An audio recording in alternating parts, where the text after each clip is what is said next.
We all heard about the talk between Sean Payton as he took on the Denver Broncos job and his predecessor, Nathaniel Hackett, who is the current OC of the New York Jets.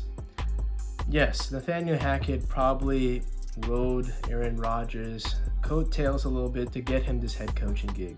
Yes, but it was not like Russell Wilson is completely an innocent party here. He was bad that whole year, and unfortunately it looked like Nathaniel Hackett had to pay the price for it. Sean Payton came in the offseason saying that is one of the worst coaching jobs he's ever been a part of, and now he has to clean that mess up that Nathaniel Hackett left for him. Nathaniel Hackett took the high road when questioned about it in the offseason. Respect to him for doing so, and I think this is typical what we see out of Sean Payton. He's great when things are going well. He can be a little smug, he can be a little bit rambunctious. It's a little extra, we'll say that. But when things go wrong, he's very quiet. That 70-point outing against Miami, didn't really want to face the music there.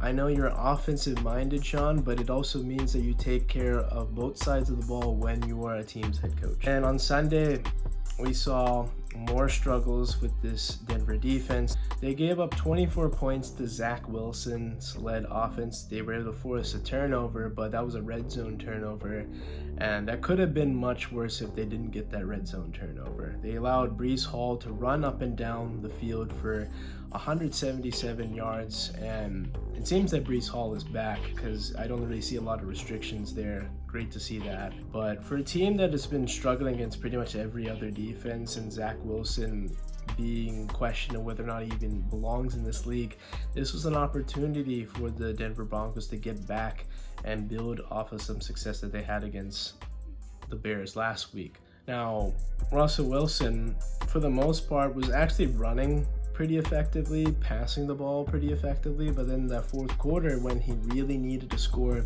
tried to scramble out, lost the ball, scoop and score. The game's basically over.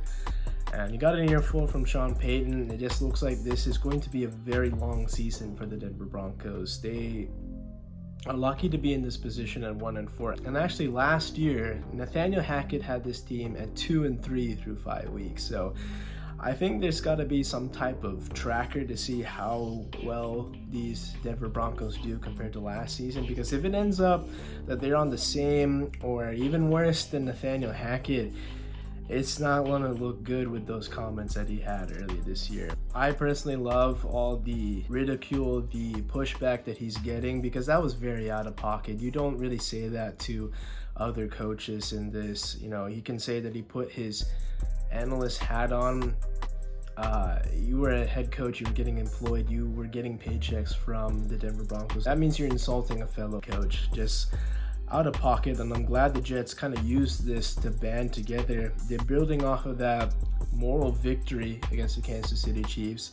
Zach Wilson looks solid, looked better than he had those first 3 weeks, and now this offense with this running game starting to develop, they have a chance to build on some things. Now they do play Philly next week. I think that's going to be a tough matchup for them. Not going to take them slightly by any means. I think that they're making some improvements. This is not the same team that Dallas played 2-3 weeks ago. This is a very different team. They're still learning, still developing, and it could be something to see there.